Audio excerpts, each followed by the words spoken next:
Los objetos del aprendizaje. Como educadores, es necesario adaptarnos a las nuevas formas de enseñanza e interacción con los estudiantes, para que la experiencia de aprendizaje tenga más herramientas y así sea más efectiva.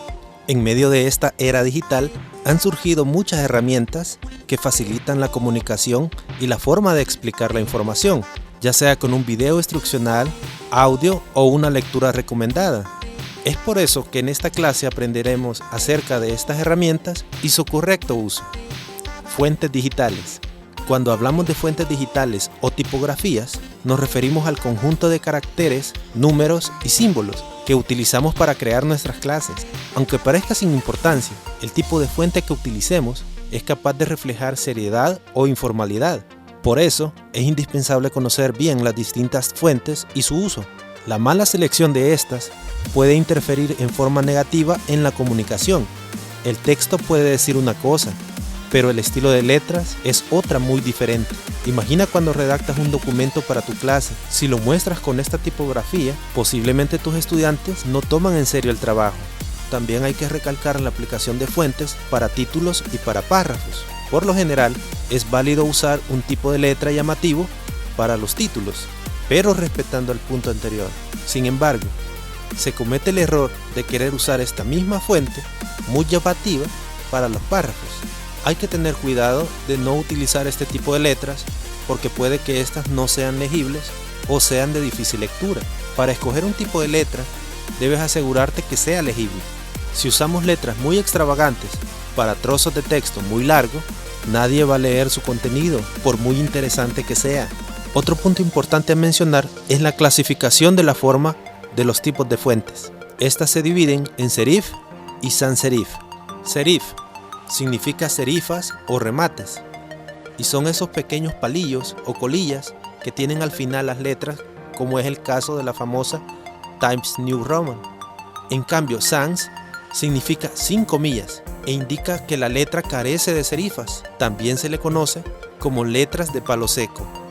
La utilidad de las serifas es facilitar la lectura, ya que éstas crean en el ojo la ilusión de una línea horizontal por la que se desplaza la vista al leer.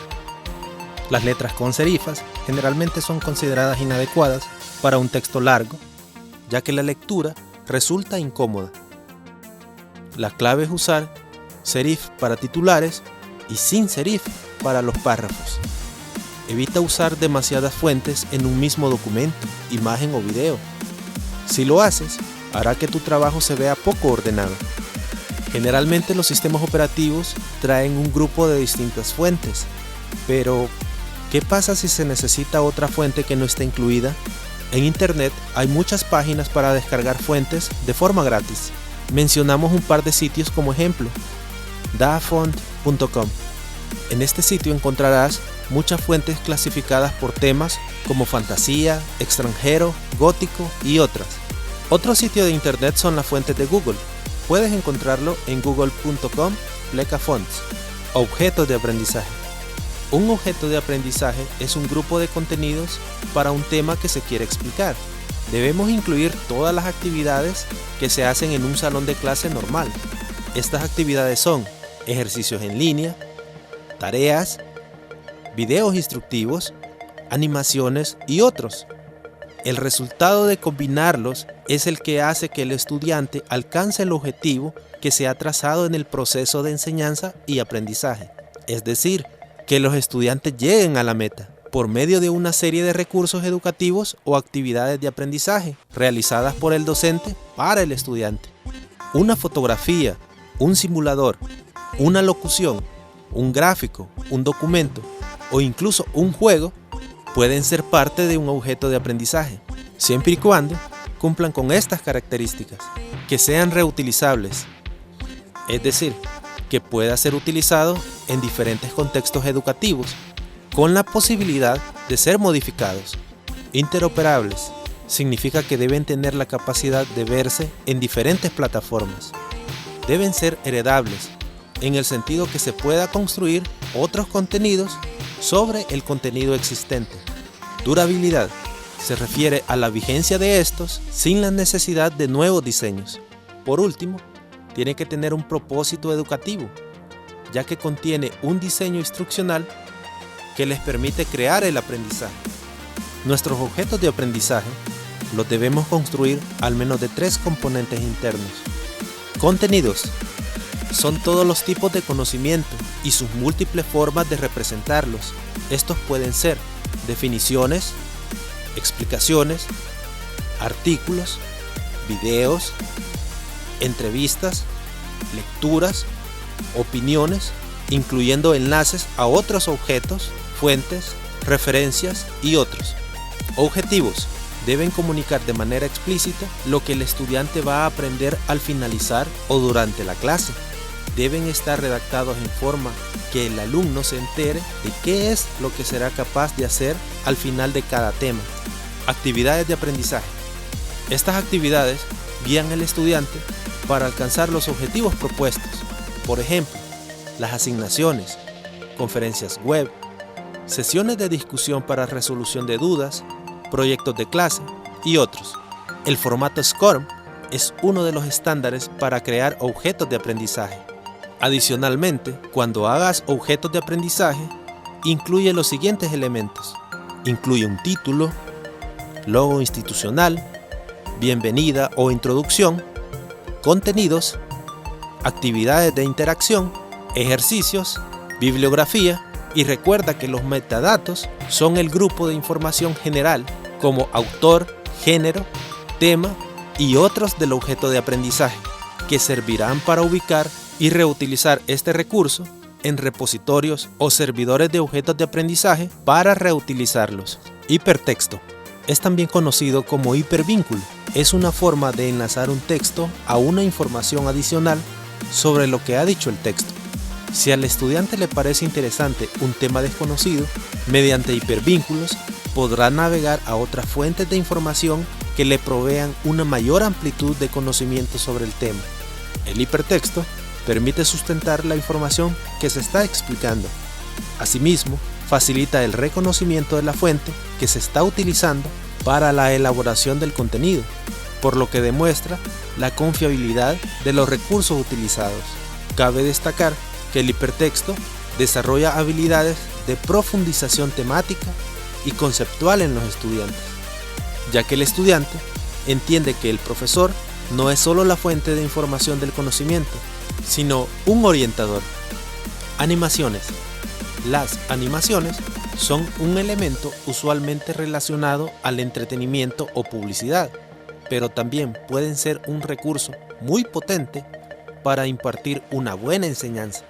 La animación es una tecnología multimedia que consiste en el proceso de dar movimiento a dibujos o a objetos inanimados. En un estudio llamado La animación como ayuda en el aprendizaje multimedia, que publicó el Educational Review Psychology, se mostraba la efectividad de la animación en estudiantes universitarios al momento de memorizar, atender, almacenar y recuperar información adquirida desde el arte, las ciencias y las matemáticas. La animación en el aula puede promover una mejor comprensión de las materias si lo comparamos con un formato de presentación verbal dominante en nuestras aulas, y siempre que se utilice bajo ciertas condiciones, según indica este estudio. La animación maximiza el aprendizaje cuando va acompañada de una narrativa informal. También, el impacto es superior en el aprendizaje cuando el objeto de la animación es explicar un tema complejo que requiere una profunda comprensión. Hay diversos programas donde se pueden crear este tipo de producciones, como Adobe After Effects, pero requiere invertir algunas horas de capacitación para usarlo. Crazy Talk Animator es una buena opción, ya que es bastante rápido de aprender a manejar, aunque tiene un costo. También existen sitios web que ofrecen servicios para realizar animaciones, tal es el caso de Powtoon.com. Videos.